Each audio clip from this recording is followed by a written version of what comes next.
Bem, bom dia a todos. Hoje estamos iniciando mais uma palestra aqui do nosso ciclo de conferências da Unidade de Telesaúde, da Gerência de Ensino do Hospital Universitário Professor Alberto Antunes. Hoje nós temos a grande satisfação de contar com a palestra da doutora Renata Ferraz, com o tema Distúrbio do sono e síndrome da apneia obstrutiva do sono. A doutora Renata Ferraz, ela é médica do sono aqui no hospital universitário. Ela é médica otorrinolaringologista pela Unifesp, EPM, e ela é médica do sono pelo Instituto do Sono de São Paulo. Seja muito bem-vinda, doutora Renata Ferraz. A palavra está com a senhora. Bom dia a todos. Gostaria de agradecer o convite e a oportunidade aqui de estar falando desse tema, que é meu dia a dia, principalmente aqui no hospital. Atualmente é um tema ainda pouco conhecido, pouco divulgado. Eu acho que quanto mais a gente conseguir divulgar e passar informações sobre essa doença tão frequente, ou sobre alguns distúrbios do sono como um todo, as pessoas começam a ter mais conhecimento, começam talvez a procurar mais ajuda, ou saber a quem procurar ajuda talvez. Então vamos lá. Vou começar. Então, primeiramente eu vou falar um pouco sobre o sono e a vigília, as definições, para vocês entenderem, e depois os distúrbios do sono, e por fim, a síndrome da apneia obstrutiva do sono, que as pessoas escutam falar muito, para entender melhor o que é, os tipos de tratamento, enfim, como proceder. Então vamos lá. O que seria vigília e sono? Vigília é uma condição de quem está desperto, acordado, sob vigilância. Então, a maior parte do dia a gente está sob vigília, né? Então, normalmente a gente está sob elevada atividade motora, tem uma alta responsividade aos estímulos ambientais e uma elevada resposta comportamental. E aí, o sono ele é caracterizado como um estado de supressão dessa vigília. Então, quando a gente não está sob vigília, a gente tem uma desaceleração do metabolismo, um relaxamento muscular, consequentemente uma diminuição da atividade sensorial. E aí, o sono é dividido em alguns estágios. Então, como eu falei, a maior parte do dia a gente está sob vigília, a gente está acordado.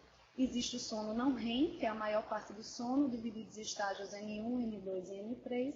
E o estágio do sono REM, que é um sono bastante importante, que eu vou comentar um pouquinho mais para frente, é o sono mais profundo. Quando a gente avalia o sono com a vigília sobre parâmetros de eletroencefalograma, que seria, a gente mediria a atividade cerebral, a gente vê que na vigília as ondas estão no estágio desincronizado. O que é que isso significa? Que existe uma alta atividade cerebral quando a gente está acordado, né? E aí, com curiosidade, dá para ver que no sono não REM, que é a maior parte do sono, as ondas estão sincronizadas, então, consequentemente, sabe-se que a gente está num repouso, está tranquilo, não está em alta atividade cerebral, essa atividade é baixa. Porém, no sono REM, que é aquele que eu falei que é mais profundo, apesar de a gente estar num nível de relaxamento muscular bastante acentuado, dá para ver que a atividade cerebral está bastante intensa, por vezes até bem parecida com o estado de vigília. Isso é uma coisa diferente. Então, vamos lá, algumas definições. Então, na vigília, a gente vê que alguns neurotransmissores excitatórios, eles estão estão no nível alto no organismo. São eles as monoaminas, que são adrenalina, serotonina, dopamina, estão altos na vigília, acetilcolina e a hipocretina, que aí eu vou falar um pouquinho mais dela lá na frente, quando eu falar de transtornos de hipersonias e tal. O GABA, que é um neurotransmissor inibidor, ele está baixo na vigília. Consequentemente, no sono, o GABA vai estar alto e as outras neurotransmissoras vão estar num nível mais baixo. Já o sono REM, como eu falei, que ele é um pouco diferente, ele vai estar com o nível de acetilcolina alto e o nível de GABA, que é o inibidor, também alto, mas porém um pouco menos alto do que a acetilcolina. Então, curiosamente, sono REM, existe uma desincronização do eletroencefalograma, que corresponde a uma alta atividade cerebral, um estágio de atonia muscular, então a musculatura fica relaxada por completo, apesar, então isso é contraditório, né, que a gente fala, que tem uma alta atividade cerebral, porém a gente não mexe nada, fica lá relaxado. E movimentos rápidos dos olhos, essa é uma característica desse estágio de sono, que inclusive define o nome do sono. Quando a gente fala REM, isso é uma sigla em inglês, que significa Rapid Eye Movements, então movimentos rápidos dos olhos. Então, voltando àquela questão dos estágios do sono, o sono N1 é aquele sono inicial, aquele sono mais superficial, que corresponde a 5 a 10% da nossa noite. É aquela fase onde a gente às vezes não sabe se está dormindo ou se está acordado. O N2 ele é a maior parte do nosso sono, então corresponde a 45 a 55% do sono. O M3 é um sono mais profundo, é o sono que a gente chama de ondas lentas, onde há a secreção de maior parte dos nossos hormônios, e ele corresponde a 20 a 25%. E o sono REM, que é esse que eu venho falando, corresponde a 20 a 25% também. Qual a curiosidade? Quais as mudanças do ciclo circadiano do sono durante as fases da vida? Então, crianças menores de 1 ano, elas têm um ciclo que a gente chama de polifásico. O que é isso? Acorda e dorme várias vezes durante um dia, enlouquecendo as mães, né? E acima de 1 ano fica um ritmo mais regular, que a gente chama de bifásico. Então, ele dorme um pouco durante o dia, mas a maior parte do sono é durante a noite. A partir mais ou menos dos 6 anos começa a ser um ritmo monofásico, mais parecido com o nosso de adulto, que dorme a maior parte do tempo durante a noite. E quanto mais idade a gente vai ganhando, vai ficando idoso, e a gente necessita de menos horas para dormir. Então, a gente dorme normalmente cedo, acorda cedo e dorme poucas horas durante a noite. Aqui, a título de curiosidade, é o uso da cafeína, né? Que a gente escuta e sabe que café, chá verde, chá preto, chocolate, Coca-Cola, às vezes um energético, que contém bastante cafeína também. Como que é feita essa questão do estímulo da cafeína para deixar a gente mais em vigília, mais acordado? A cafeína ela é um antagonista do receptor da adenosina. Então, teoricamente, a adenosina ela estimula o nosso sono. Quando há um antagonista, que é a cafeína antagoniza esse receptor, consequentemente a gente fica mais desperto, mais em vigília. Porém, sabe-se que existe a sensibilidade à cafeína, ela é individual, ela varia individualmente. Então, tem pessoas que dizem que toma café e não consegue dormir de jeito nenhum, e gente que toma café e não sente nada, dá até sono. Então, isso é muito variável de pessoa para pessoa. Depois dessa explicação toda, dessa introdução do que é sono, do que é vigília, a gente vai entrar um pouquinho superficialmente sobre os tipos de distúrbio que a gente pode ter no sono. Então, começando pela insônia, que é o distúrbio mais frequente, mais prevalente na população, correspondendo a 8 a 40%, onde 4% da população usa algum tipo de medicação sedativa regularmente. Isso é preocupante, isso é grave, porque hoje a gente sabe que as pesquisas são subestimadas de 4%, mas no meu consultório mesmo, muita gente já chega lá tomando algum tipo de medicação sedativa, sem ter tentado algum outro tratamento antes. Quais os fatores de risco para a insônia? Sexo feminino, normalmente é mais frequente mesmo em mulheres, aposentados, por quê? Normalmente a gente funciona sobre essa questão de ter uma rotina, ter horário para dormir, para acordar, para trabalhar e ter horário para tudo. A partir do momento que a gente não tem mais essas necessidades de horário, a gente acaba que pode dormir ou acordar a qualquer hora. Então, consequentemente, o paciente é aposentado, é mais comum que ele acabe não tendo essa regularidade e aí pode desenvolver insônia mais facilmente.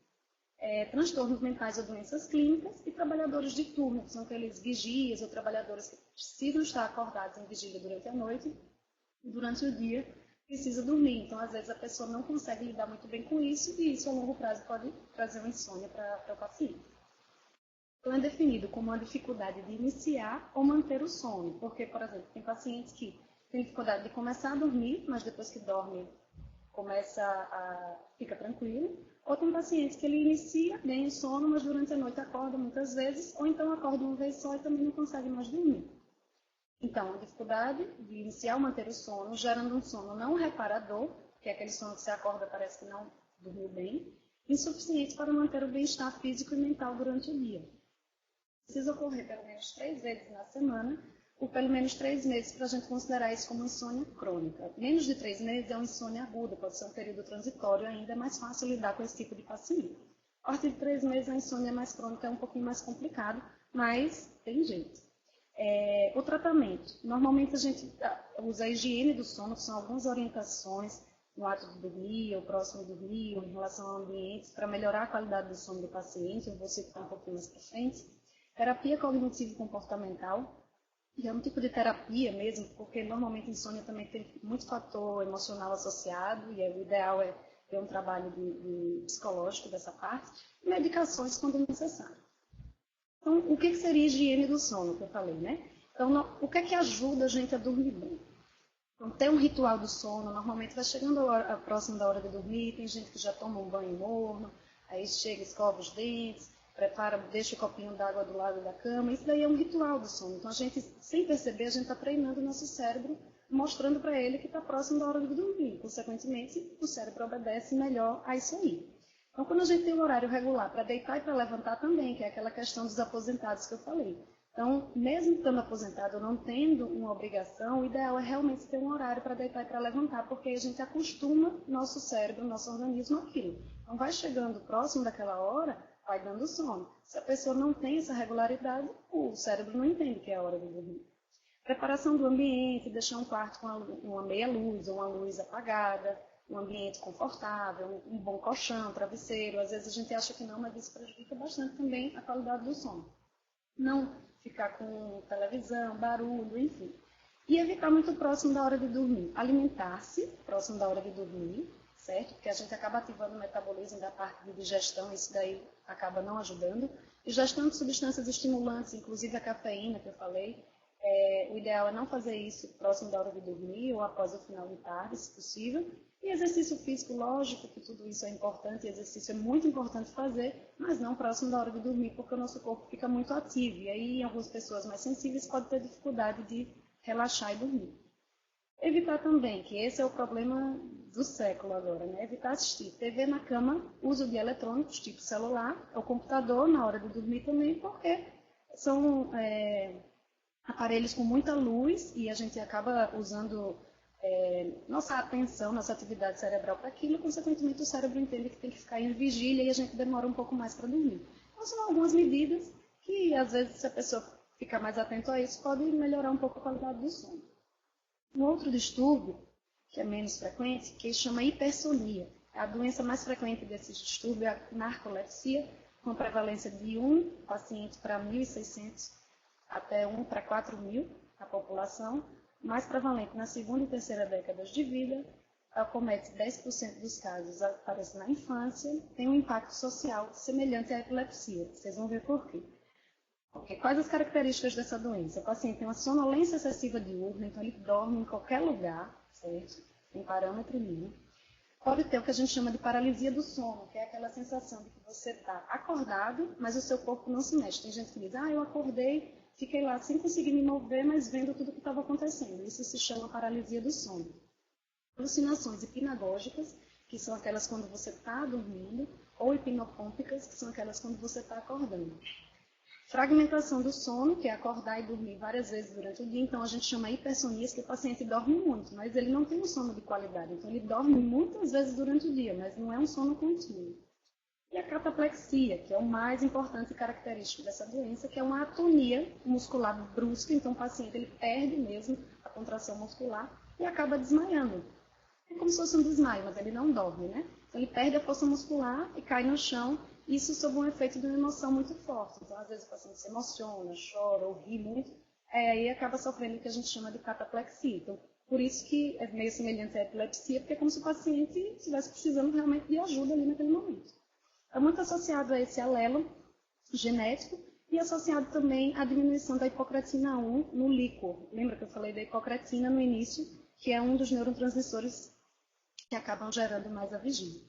Então, quando ele está baixo, ele gera um sono importante. Então, em 80% a 90% dos pacientes, eles têm hipocretina 1 aumentada no líquido. As são definidas como eventos e experiências não desejadas que ocorrem no início do sono, durante o sono, no despertar ou nas transições dos estágios do sono. Podem se manifestar como movimentos complexos, emoções ou percepções ou sonhos. Então, sonambulismo é uma característica importante. Então, quais são os tipos de parasomnia? O sono não é, que é aquele que eu mostrei, que tem as fases N1, N2 e N3, pode ocorrer. O despertar confusional, que é aquele paciente que acorda, às vezes senta na cama, fica falando tudo, mas não chega a levantar da cama. Depois dorme de novo e não lembra de nada no outro dia. Sonambulismo é a mesma coisa que despertar confusional, porém o paciente levanta. Então, ele levanta, anda, ele tem realmente um movimento dentro do ambiente. E também não lembra de nada no outro dia. E o noturno, que é o paciente que acorda desesperado, chorando, gritando, muito nervoso. Normalmente isso acontece muito na infância, mas na infância também não lembra de nada normalmente no outro dia. As paralisias do sono REM é como se fosse uma atuação do sonho com conteúdo agressivo. E logo após o sonho, o indivíduo acorda e acorda realmente do mesmo. Então, o sono REM, como eu vinha falando, é o sono onde a gente sonha. Então, que eu falei que tem uma atividade cerebral importante e uma atonia muscular. Então, é o sono do sonho. Então, quando a gente acorda nesse sonho, nesse estágio do sono, a gente lembra do sono. E outros distúrbios que não convém mencionar no momento. Distúrbios circadianos. Então, o que é o ritmo circadiano? São algumas variações fisiológicas e comportamentais que persistem com um ciclo próximo a 24 horas, mesmo na ausência de estímulos ambientais. Então, a gente é habituado a dormir à noite e ficar acordado durante o dia quando tem menos luz. Lembrando que a luz é o fator ambiental mais importante no estímulo do ritmo circadiano. Quais são os distúrbios que podem acontecer desse ritmo? Então, existe o distúrbio de atraso de fase do ciclo sono-vigília, que são os pacientes, são as pessoas que são vespertinas, normalmente os adolescentes, que dormem muito tarde e acabam querendo acordar muito tarde também, meio-dia, 1 hora, e às vezes eles estão na fase mais ativa durante a tarde, só que às vezes precisa estudar de manhã, e isso é um sofrimento, né? Distúrbio de avanço de fase, então são os pacientes matutinos, normalmente idosos são mais se encaixam mais nesse tipo de distúrbio, porque são os pacientes que dormem muito cedo, porém acordam muito cedo também. Lembrando que qualquer pessoa pode se encaixar em qualquer desses tipos de fase. Distúrbio irregular do ciclo sono-vigília, onde o paciente tem um movimento polifásico de sono, parecido, eu botei até aqui para a gente lembrar das crianças menores de 1 ano, onde dormem e acordam muitas vezes durante o dia. Distúrbios do sono-vigília diferentes de 24 horas. Normalmente os pacientes cegos, eles não têm a estimulação da luz para entender o que é dia e o que é noite, então há uma dessincronização do claro e escuro, consequentemente atrasando um pouco esse ciclo a cada dia. E o jet lag, que é aquele distúrbio do ciclo circadiano, onde a gente está num país, a gente acaba atravessando alguns fusos, com uma viagem mais distante, e acaba às vezes não conseguindo dormir no horário que é para dormir naquele outro local. Então, os fatores de risco são atravessados mais de 2 fusos, o sentido leste acaba sendo um fator maior de risco, pacientes idosos, que ficam mais sensíveis com essa questão do sono, e o cronotipo. Quando a gente fala de cronotipo, é se a pessoa é mais matutina, vespertina, noturna, enfim, se adapta ou não ao horário daquele novo processo. Distúrbios do movimento. Então, existe a síndrome das pernas inquietas. O que é isso? Primeiramente, é uma prevalência de 5 a 10% dos casos, mais frequente em mulheres e tem um padrão familiar relacionado.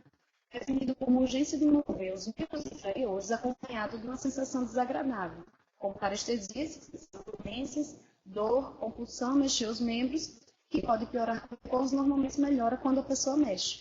E pode haver um movimento periódico dos membros inferiores que a gente consegue caracterizar, diagnosticar isso daí com a sonografia. Certo? O diagnóstico diferencial é a catesia, pacientes com dificuldade mesmo de ficar sentado, numa posição parada, pacientes com insuficiência venosa, câimbras, e doenças que podem estar relacionadas a esse quadro, que a gente precisa excluir antes de caracterizar só como pernas inquietas, é diabetes relacionada a Parkinson, anemia, então carência de ferro, gravidez também pode ter carência de ferro relacionada, hipotireoidismo e uso de cafeína em excesso. Outro distúrbio do movimento bastante comum é o bruxismo, que é definido como ranger dos dentes durante o sono, acompanhado de desgaste dentário, ou de dor muscular em articulação temporomandibular, que é essa daqui, ou cefaleia temporal, que é uma dor de cabeça nessa região daqui. E podem ser contrações fásicas, no caso várias, contrações pequenas, ou tônicas, que é uma contração grande de uma vez só. E aí chegamos no ponto principal, que são os transtornos respiratórios relacionados ao sono, onde a gente destaca a apneia do sono como principal distúrbio, e é esse, a menina dos olhos da polissonografia, é esse que a gente quer normalmente diagnosticar na polissono. Então, o que é a síndrome da apneia obstrutiva do sono? Ela é definida como eventos recorrentes de obstrução da via aérea superior durante o sono, associada a sinais e sintomas clínicos. Normalmente, acomete o ronco em si, não necessariamente associado à apneia, acomete 44% dos homens e 28% das mulheres. Normalmente a taxa de homens era maior que mulheres mesmo. A síndrome da apneia do sono atinge 4% dos homens e 2% das mulheres, com a prevalência de 32% no epissono de 2010 na população geral, que a gente fala daqui do Brasil. Hipertensão. Pacientes com pressão alta, 30% deles têm apneia do sono associada também. Então, como que a gente faz a anamnese, a história e o quadro clínico do paciente? Normalmente tem alguns fatores de risco relacionados, paciente entre as 4ª e 5ª décadas de vida, Sexo masculino, normalmente a gente tem 2 a 3 homens para uma mulher acometida, lembrando que isso até a menopausa, porque a questão dos hormônios femininos protege um pouco a gente da questão da apneia do sono até a menopausa. Após a menopausa, que é a quantidade hormonal acaba caindo um pouco, o homem iguala a frequência da mulher. Obesidade central, então um aumento da gordura abdominal, alterações crâniofaciais, que podem ocorrer algum nível de obstrução nessa região, a um ponto de fazer a obstrução da apneia, obstrução nasal, uso de álcool, onde há um relaxamento da musculatura e acaba aumentando essa taxa de risco também, distúrbios endócrinos e quem tem história familiar de apneia na família tem um risco de 2 a 4 vezes maior de ter apneia também.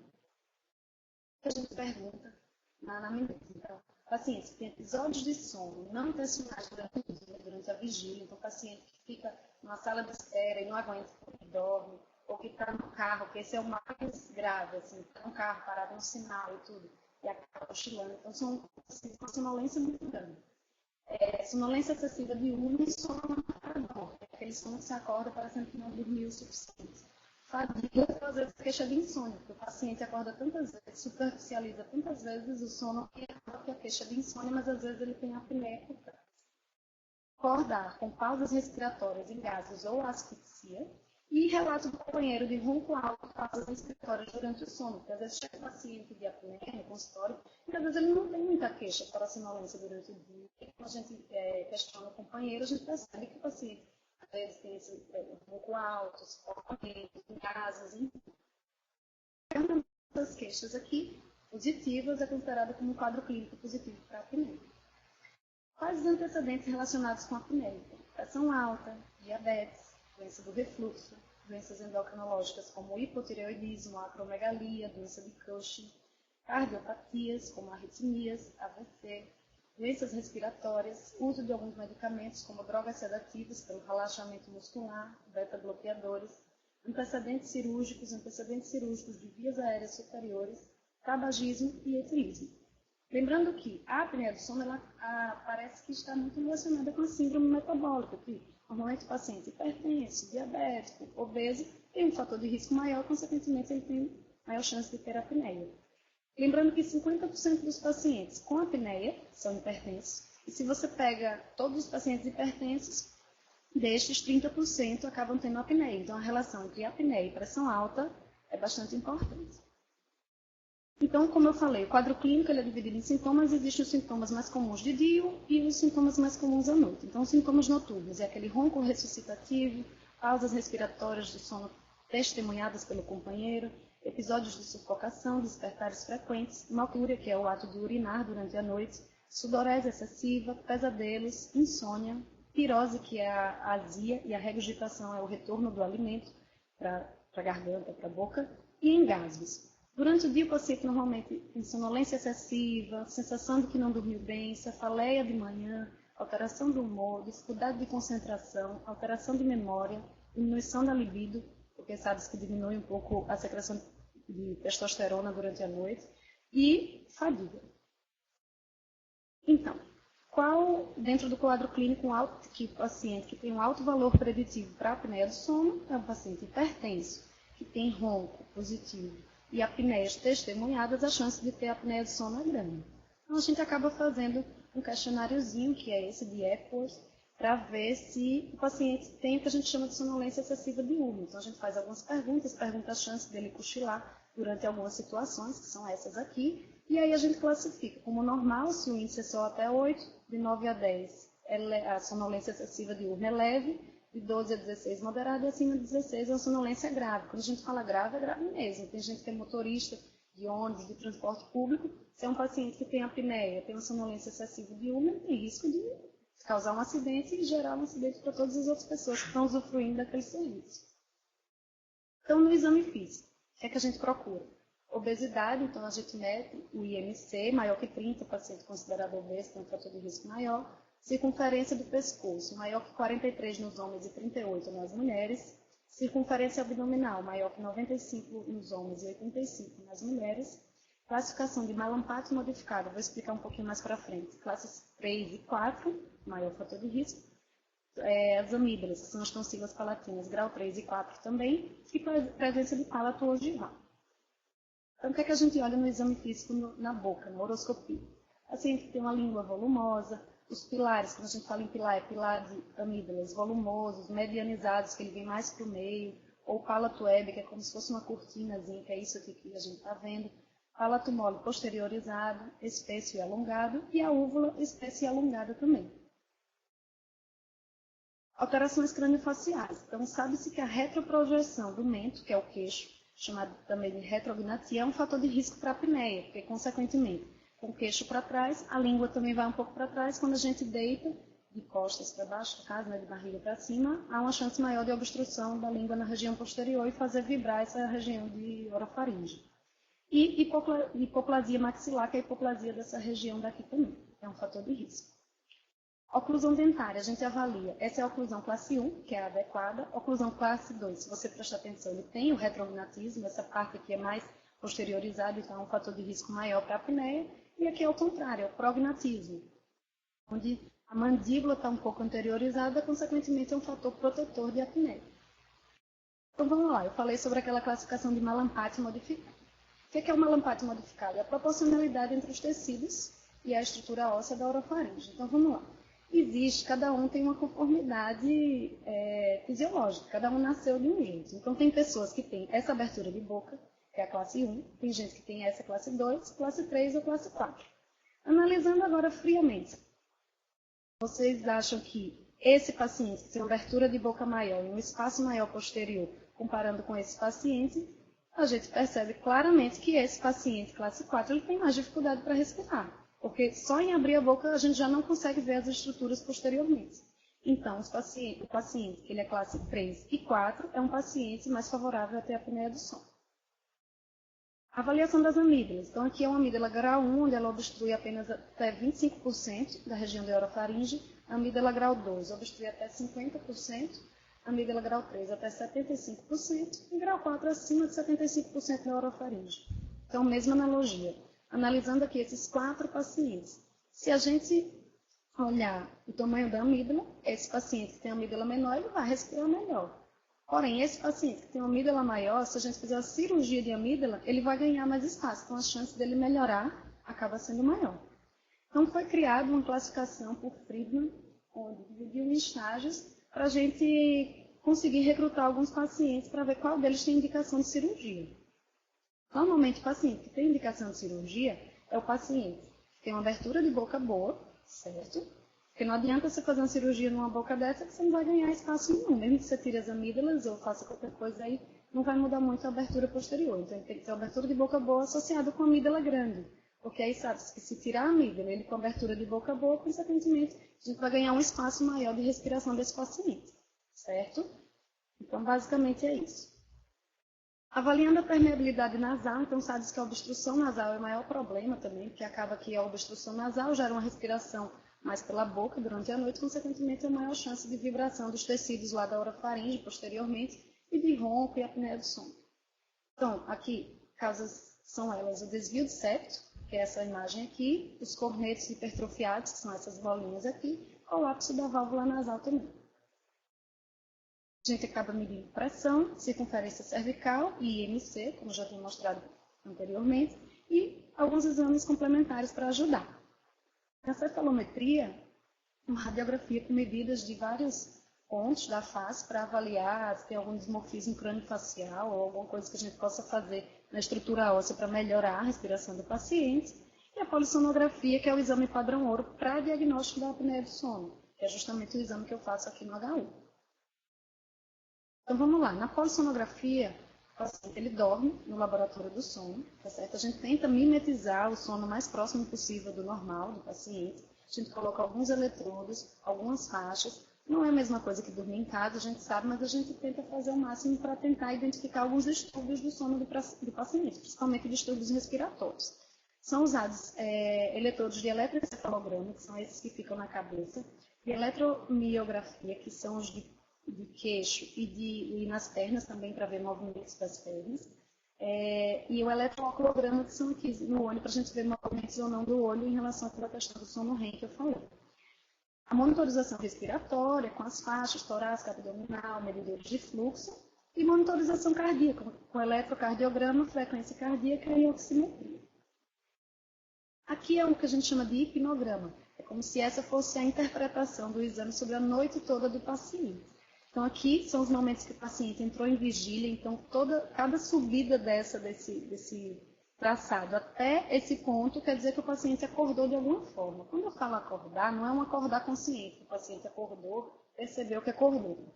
Mas, às vezes, é uma forma que o cérebro acha de fazer com que o paciente volte a respirar. Então, por exemplo, aqui é estágio 1, estágio 2, onde foi a maior parte do sono, estágio 3, e esses achurados aqui em negrito é quando ele fez o sono REM, que fez até bastante. Mas aí, às vezes, o paciente entra no sono REM, que é o de maior relaxamento muscular, começa a fazer a apneia do sono, aí, às vezes, o organismo faz como se fosse uma pausa, faz a pausa respiratória, e o organismo entende que o paciente vai parar de respirar. Então, consequentemente, ele faz uma superficialização do sono, que é como se o paciente acordasse, mas, na verdade, ele não percebe, né? Ele acorda o cérebro, então ele superficializa o sono no intuito de voltar a respirar normal. E fica essa briga entre respirar e não respirar durante toda a noite. Por isso que o paciente que tem apneia, ele tem mais chance de fazer um sono mais superficial, ele não aprofunda muito o sono, consequentemente ele tem uma sonolência excessiva durante o dia, porque ele não conseguiu dormir mesmo o suficiente, não conseguiu chegar nos estágios profundos do sono.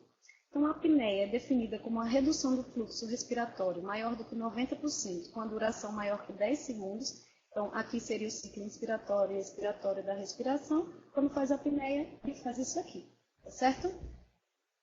E hipopneia é uma redução de 30% do fluxo, associado a uma queda da saturação em 3 pontos, ou, da linha de base, né? Ou um despertar associado, com duração também maior que 10 segundos. E seria isso daqui, o paciente está respirando, respirando, respirando normal, e depois ele acaba diminuindo o fluxo, associado a uma dessaturação. Então, depois de feita a polissonografia, a gente mede o índice de apneia e hipopneia do sono, que são, a gente mede quantos eventos o paciente teve por hora.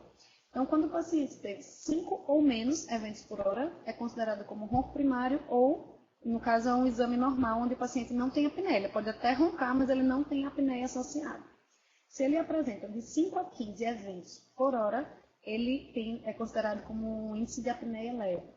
De 15 a 30 eventos por hora, a apneia moderada. Acima de 30 eventos por hora, a apneia grave. E aí, como a gente bate o martelo mesmo para fazer o diagnóstico de apneia? Então, pacientes com queixa, que são aquelas que eu falei, de sono, sonolência diurna, sono não reparador, despertares frequentes, história de ronco com pausas respiratórias. Então, se o paciente tem uma história típica associada a uma polissonografia com índice maior que 5, que eu expliquei que abaixo de 5 é normal, acima de 5 tem algum grau de apneia, mesmo que leve, e o distúrbio não é explicado por qualquer outra condição, o paciente é considerado diagnóstico de apneia. Se o paciente não tem queixa típica, porém tem uma polissonografia com índice maior ou igual a 15, que seria no mínimo uma apneia moderada, ele já é considerado também apneico, mesmo sem queixa típica. E aí a gente vai para as opções de tratamento. Então, opção 1 é o CPAP, que é essa máscarazinha acoplada aqui nesse aparelho, onde o aparelho vai jogar o ar numa pressão dentro da máscara, consequentemente, para aquele ar nessa pressão vencer a pressão de obstrução da região posterior da orofaringe, a um ponto do paciente realmente conseguir respirar e não ficar brigando tanto durante a noite. O CPAP ele melhora muito a sonolência excessiva diurna a partir de um uso de, no mínimo, 4 horas, pelo menos, durante a noite. Então, é um aparelho muito importante e diminui muito o risco cardiovascular relacionado com a apneia do sono. Aparelho intraoral. Então, existem os aparelhos de avanço mandibular. Então, deixa eu mostrar aqui na figurinha como é que acontece. Então, aqui é um paciente que era para respirar pelo nariz e o ar fica aqui parado porque a língua foi para posteriormente, obstruir a região posterior e o palato mole também. Então, o ar não está conseguindo passar por aqui. Consequentemente, entra um pouco mais de ar pela boca, vibra esse tecido e acaba respirando sob pressão, né? Com o aparelho intraoral, ele puxa a mandíbula para frente, acaba deslocando também a região posterior da língua, consequentemente o ar consegue passar com a maior facilidade. Então, existe esse aparelho daqui e existe esse aparelho retentor lingual. Cirurgias. Então, nessa foto mesmo, a gente vê que, por exemplo, esse paciente, as amígdalas dele obstruem totalmente a região posterior da faringe. Um paciente desse seria beneficiado, por exemplo, de uma cirurgia no mínimo de amígdalas. Cirurgias podem ser feitas isoladamente ou em conjunto, no mesmo tempo cirúrgico ou em tempos diferentes, e as opções são cirurgias de vias aéreas superiores de nariz ou de faringe, que é da região lá da boca, cirurgias craniofaciais, que seriam cirurgias ósseas, ou traqueostomia, em último caso, lógico. Cirurgias de faringe, que puxando um pouco a sardinha para o meu lado, eu sou otorrino, é o que a gente mexe. Porém, não é a maioria dos pacientes que tem indicação de cirurgia de faringe. Se a maioria tivesse indicação e melhorasse, era a solução dos nossos problemas, mas não é o caso. A maioria dos pacientes não se encaixa na indicação. Essa é uma cirurgia chamada úvulo-palatoffaringoplastia, onde o aspecto final é esse aqui, há amputamento da úvula, retirada das amígdalas com a sutura lateral, mas a gente não faz mais essa cirurgia tão agressiva hoje em dia, a gente faz uma técnica mais conservadora. Existem várias técnicas, não é o intuito discutir isso aqui. Mas, basicamente, a gente tira as amígdalas, como eu falei anteriormente, em pacientes que têm amígdala grande, que tem uma abertura de boca boa, esse é o nosso candidato principal da cirurgia. Tiramos as amígdalas, fazemos algumas suturas laterais e a gente mexe na úvula apenas se o paciente tem uma úvula muito grande. A cirurgia de nariz eu não especifiquei muita coisa, mas ela não tem atuação na cura da apneia do sono. Ela tem uma atuação na melhora da respiração nasal e, por consequência, melhora um pouco a apneia do sono. E em pacientes que precisam de uso de CPAP, que é aquela máscara que eu mostrei anteriormente, às vezes o paciente ele precisa de uma pressão muito alta para conseguir vencer essa obstrução, né, da região posterior da faringe, e aí às vezes o paciente, essa pressão alta pode ser diminuída quando o paciente faz ou algum tratamento nasal clínico ou alguma cirurgia para abrir mais espaço no nariz a um ponto de aguentar pressões maiores de CPAP. Então, os tratamentos dentro da apneia do sono não necessariamente são tratamentos isolados, eles podem ser associados também. Então, pode fazer uma cirurgia nasal com CPAP, enfim. Avanço maxilomandibular, então, é uma cirurgia óssea, onde há fratura dessa região e deslocamento anterior da maxila e da mandíbula, abrindo maior espaço na região posterior, consequentemente obstruindo menos em relação à questão da apneia do sono. Então, qual é o fluxograma de tratamento dos pacientes? O paciente que tem apneia leve ou moderada, se tiver alguma alteração anatômica, ele é avaliado para ver se tem indicação de cirurgia. Se não, aparelho intraoral, que é aquele que eu mostrei para avançar um pouquinho a mandíbula para frente. Se nenhum desses dois funcionar, aí temos a opção do CPAP. Lembrando que o CPAP tem uma melhor adesão relacionada à sonolência. E aí a gente precisa avaliar, por exemplo, às vezes é um paciente novo, jovem, magro, que tem apneia, ele não vai querer usar CPAP de cara. Então a gente pode tentar outras opções menos não é nem invasivo que eu chamo, mas umas opções mais tranquilas, que seria cirurgia e aparelho intraoral, para depois oferecer o CPAP como opção. Porém, um paciente que já tem uma apneia moderada a grave, a gente tenta sempre o CPAP como primeira opção. Se ele tiver algum fator obstrutivo, lógico que a gente acaba operando e depois ele vai para o CPAP. Isso eu falando aqui no Brasil. Nos Estados Unidos eles têm alguns protocolos diferentes, onde o paciente ele precisa fazer um teste terapêutico com CPAP por 4 semanas. Se não se adapta, que aí ele vai para as outras opções terapêuticas, que é o que aparece nesse fluxograma aqui. Então, se não se adaptou ao CPAP, tem que melhorar a adesão da via aérea, então cirurgia de nasal, por exemplo. Avanço maxilomandibular, que é aquela cirurgia óssea que eu falei. E última opção, traqueostomia, se o paciente realmente for muito grave. Concluindo, então, essa questão da apneia. Então, a apneia do sono tem uma causa multifatorial. Então, a gente já viu um monte de coisa que está relacionada de fatores de risco dentro da apneia do sono. Existem resultados diferentes em pacientes semelhantes. Então, às vezes, os pacientes, todos têm apneia, eu pego 5 pacientes com apneia grave. Mas, às vezes, o tratamento para cada um deles é diferente. A gente tem que ter essa noção, porque às vezes chega no consultório um paciente e eu vim aqui para fazer cirurgia de apneia. Não é todo mundo que tem indicação de fazer cirurgia de apneia, então a gente tem que avaliar cada caso individualmente. É uma doença evolutiva, então precisa ter esse alerta da população para procurar pelo menos uma avaliação, para a gente ver opções de tratamento, melhora da qualidade de vida. E lembrando, como eu falei, de avaliar o tratamento para cada caso individualmente, porque não é o fato de ter apneia moderada, leve, grave, que os pacientes são todos iguais. Cada um tem uma conformação facial, conformação óssea, tecidos de partes moles, a questão do peso, do IMC, da pressão alta associada, tem muita coisa que pode estar associada aí. Então, às vezes a gente faz um tratamento ideal para o paciente e ele tem uma resposta ruim. Ou às vezes a gente faz pouco tratamento num paciente e ele tem uma resposta boa. Então, o ideal é a gente juntar isso daí e avaliar cada tratamento, cada caso como um caso individual. É isso. Gostaria de agradecer. Estou disponível para qualquer dúvida. E aqui está o meu contato por e-mail, para quem, se alguém quiser tirar mais alguma dúvida, precisar de alguma coisa. Obrigada. Bom dia novamente, doutora Renata. Tenho uma pergunta a fazer. Eu tenho, pelo aquele quadro de sintomas clínicos, aquele quadro clínico, eu tenho alguns sintomas noturnos, inclusive até minha esposa também, como essa questão, por exemplo, da noctúria, ela acorda muito para ir ao banheiro e tal. Eu queria saber assim, qual o primeiro passo que eu devo tomar para poder parar com isso, para poder acabar com essa questão da apneia?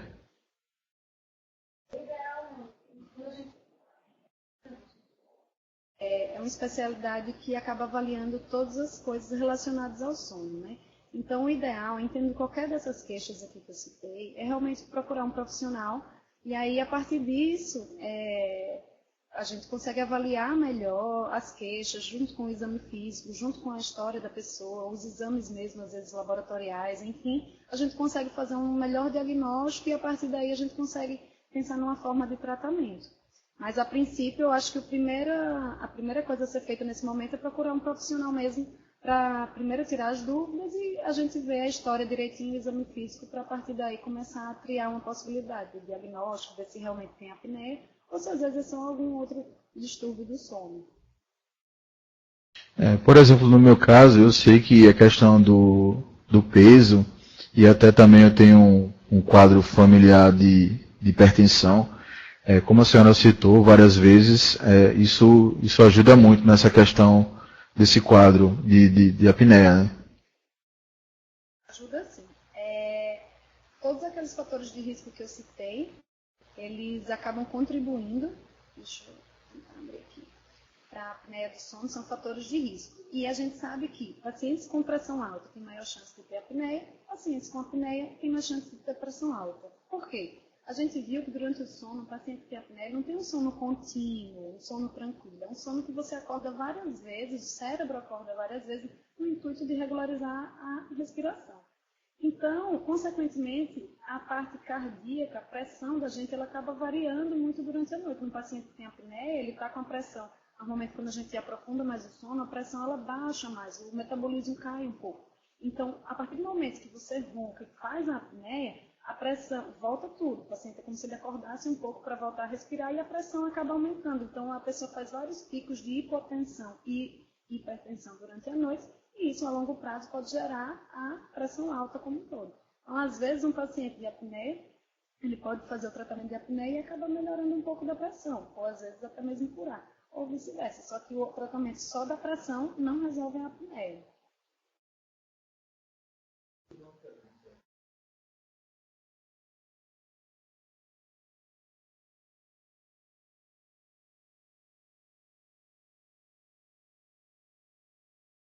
No início dos anos 2000, que lançou no filme Corrida Maluca. Meio repentinamente em pé. O que seria isso? Eu não acompanhei o filme, mas pela descrição que está sendo dada, em que ele dormia repentinamente, a gente pode classificar como aquela questão das hipersonias que eu falei, que seria uma provável narcolepsia, que o paciente ele tem episódios de sono súbito, né? Inclusive, pode ter a cataplexia, que é o que eu falei, que pode ter uma atonia muscular, onde o paciente às vezes cai no chão mesmo e dorme. E depois ele acorda de novo. Então, provavelmente, na minha avaliação, assim, deve ser um quadro de narcolepsia. Existe sim tratamento. Primeiro precisa fazer realmente o diagnóstico, fazer alguns exames. Normalmente quem acaba acompanhando mais esse tipo de pacientes é o neurologista, mas como médico do sono a gente consegue avaliar e pelo menos fazer um diagnóstico para fazer um tratamento sim. Existe com certeza o tratamento, mas não é uma doença fácil de ser acompanhada. Uhum. Quando eu tossindo como se estivesse engasgado com saliva, somente quando durmo e um cochilo com a barriga para cima. Então, existem duas coisas que podem estar relacionadas aí. A questão da tosse, com a saliva, engasgo e tudo. Tem a opção da própria apneia mesmo, às vezes a pessoa tem essa sensação de engasgo e pode acordar durante a noite. E também pode existir a opção de refluxo. O paciente apneico, principalmente se for obeso, tudo, tem a tendência a ter maior refluxo. O refluxo ele ocorre mais durante a noite. Quando a pessoa está deitada, a tendência do ácido do estômago pode voltar um pouco para o esôfago, que pode dar azia, ou às vezes a pessoa sente isso só na garganta, e sente com sensação, às vezes volta a comida, ou volta só um gosto ruim, ou gosto ácido na boca, bastante salivação, pode ter tosse, pode ter rouquidão durante a manhã, e pode então ter todos esses sintomas. Então o melhor seria avaliar a possibilidade de ser uma questão de refluxo, que existe o refluxo gastroesofágico, que é aquele do estômago para o esôfago, e também existe o refluxo faringolaríngeo, que é o refluxo que a gente sente só na garganta. Então, pelo que você está falando, se não tiver nenhum quadro de apneia associado, a tendência é que tenha algum sintoma de refluxo.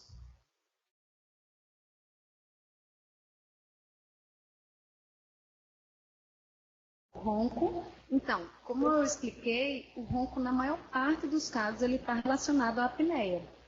Então, em relacionado à apneia, as opções de tratamento são todas essas que eu falei, que se resumem basicamente em higiene do sono ou medidas comportamentais, que a gente sempre orienta o paciente a perder peso, ter uma boa alimentação, evitar aquelas coisas de comer ou tomar estimulantes muito próximo da hora de dormir, evitar bebidas mais sedativas, porque acabam relaxando mais, aumentando o ronco. A gente sabe que uma pessoa que já tem apneia, quando ela bebe ou quando ela está muito cansada, ela ronca mais, porque a musculatura relaxa mais, consequentemente há uma obstrução maior.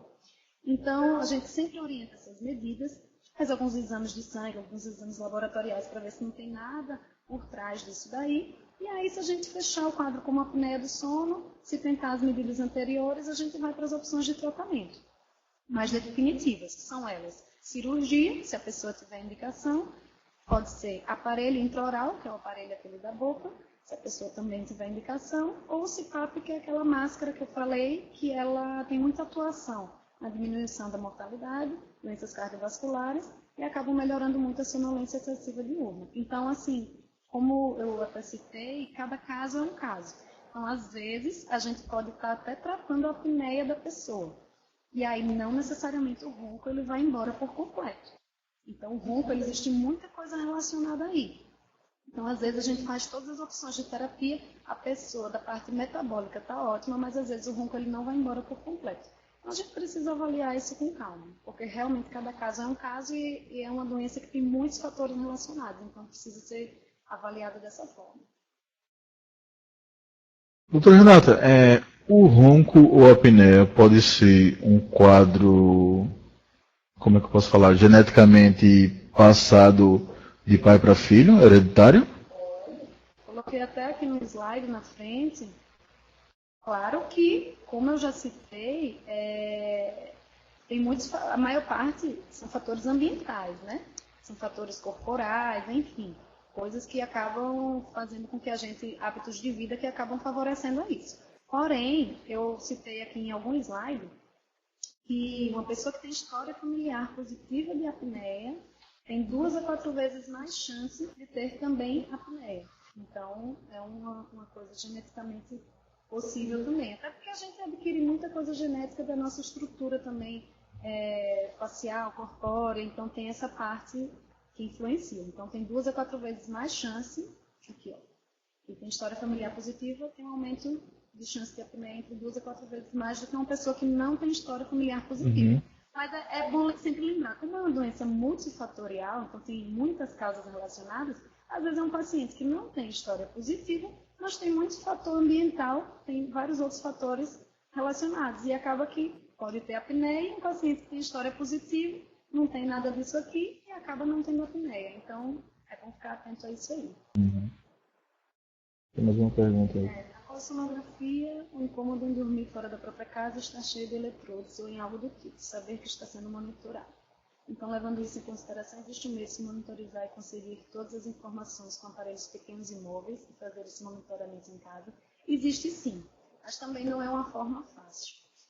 A polissonografia, ou qualquer exame que vai avaliar o sono, é um exame incômodo, não tem como não ser, porque a partir do momento É muito complicado um paciente, alguém dizer para mim, eu tenho apneia, meu marido, meu esposo, enfim, eu vejo me sufocando à noite.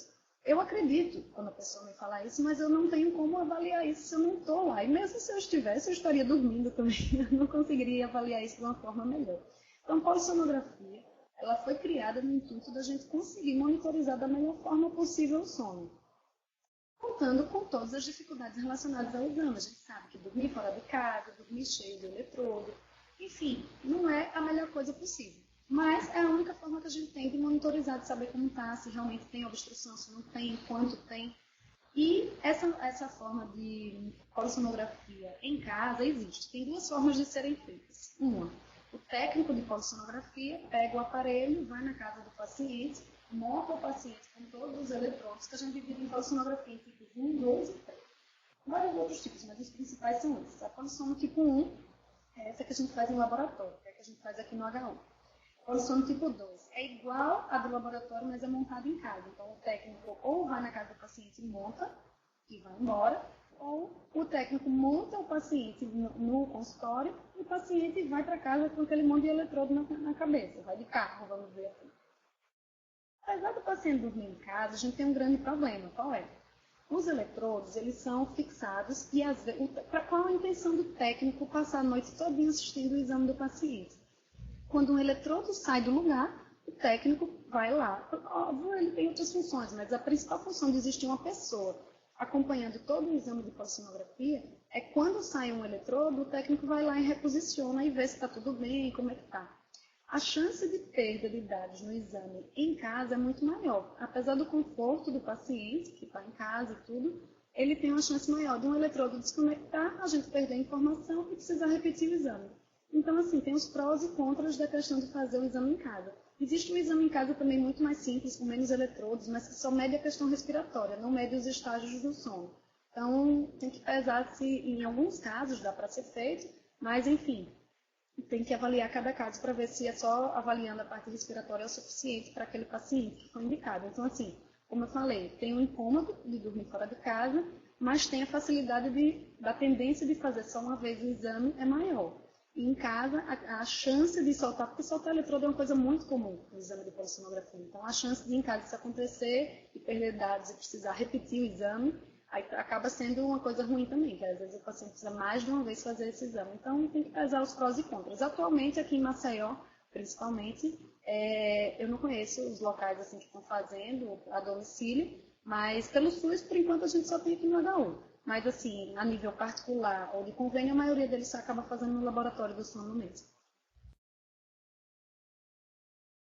Ok, então, agradeço imensamente a doutora Renata pela palestra, bastante esclarecedora, tirou várias dúvidas minhas, principalmente nessa questão do ronco, tirou algumas dúvidas.